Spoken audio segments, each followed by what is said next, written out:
Vampire Survivors released in October 2022. It's now May 2024, and we're still getting many updates, both free, like the Space 54 and Laboratory updates, as well as paid DLC. The most recent of these paid DLC options is Operation Guns, which is a crossover DLC with the Konami franchise Contra. Operation Guns is the fourth paid DLC for Vampire Survivors and the second crossover DLC for the game, the first being the Among Us themed Emergency Meeting. Contra is a game known for its own run and gun gameplay and seems like an amazing fit to the gameplay of Vampire Survivors. Let's take a look at the DLC and see if it fits quite as much as it would seem. The Operation Guns DLC is $2.49 in the store. This is more than the first two DLC for the game, but seems to be the standard price for crossover DLCs. This increase is probably due to licensing costs and things of that nature, but the price increase is only 50 cents, which isn't very much at all.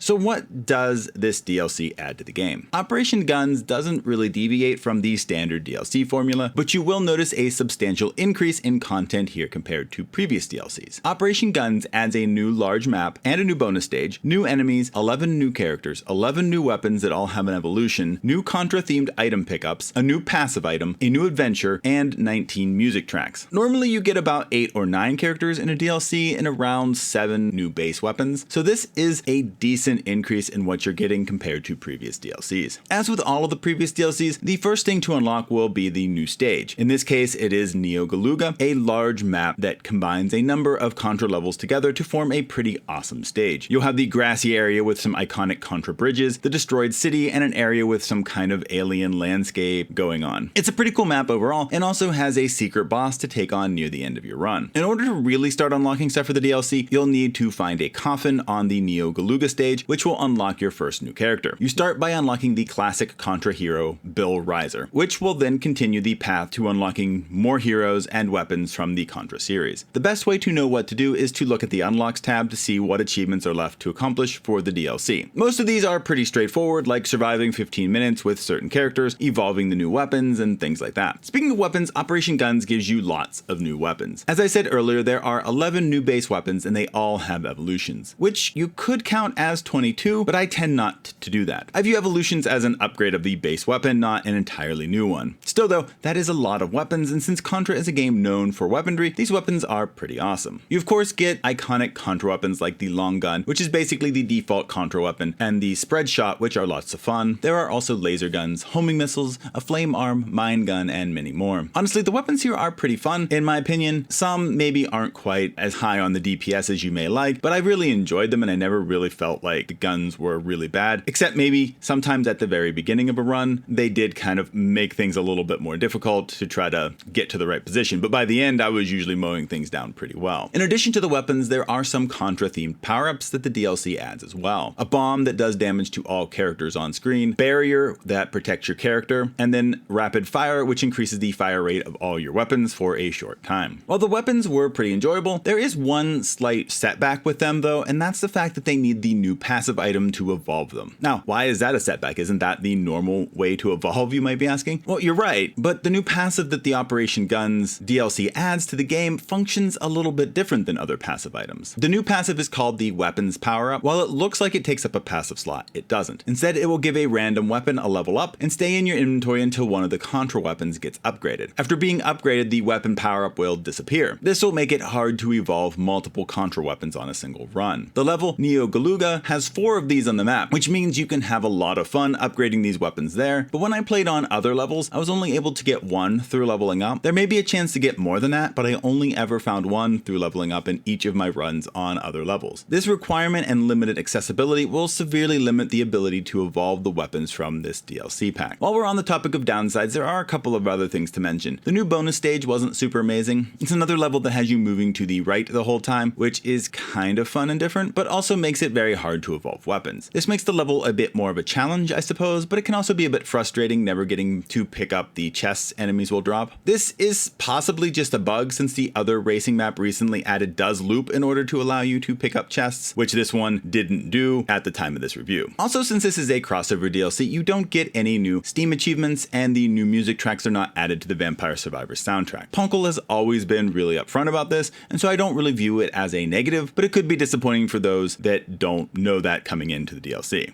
While the Among Us crossover DLC seemed an odd choice and didn't necessarily feel like it matched super well, I can't really say that about Operation Guns. Contra's characters and weapons fit amazingly well with the gameplay of Vampire Survivors. The fact that we get more weapons and characters than usual makes this DLC pack even better. While I did really enjoy playing with the characters and weapons in the DLC, the new passive was a bit more of a disappointment. It's a lot of fun if you're playing on the DLC level, but when on other levels you'll either want to avoid getting more than one of these new weapons, or be fine with having dead ends when these weapons aren't able to be evolved. While this may add to some strategy in the game, it just doesn't feel quite right. What's the fun of so many new weapons if you can't really utilize them fully on a regular basis? Even with the drawbacks, I really enjoyed my time with this DLC and definitely would say that it was worth it. I had a blast with the weapons, and while the new passive does bring things down a little, you can always play Neo Galuga if you're wanting to go heavy on the Contra themed weapons. I wish it was a bit easier to get those on other levels, but that wasn't my experience in my time with the new DLC. It does seem to be something the devs are looking into, so hopefully this won't be an issue after a while and it'll be easier to evolve the weapons wherever you're playing. If it wasn't for this limitation, Operation Guns would be in the running for my top DLC. As it stands now though, it's more of in the middle. I would definitely place this over Emergency Meeting, but I'm not sure if it would be higher than either of the first two DLCs for me. Personally, I've enjoyed all of the DLCs for Vampire Survivors so far, and Operation Guns is no different, even if it does have some aspects that hold it back a little bit.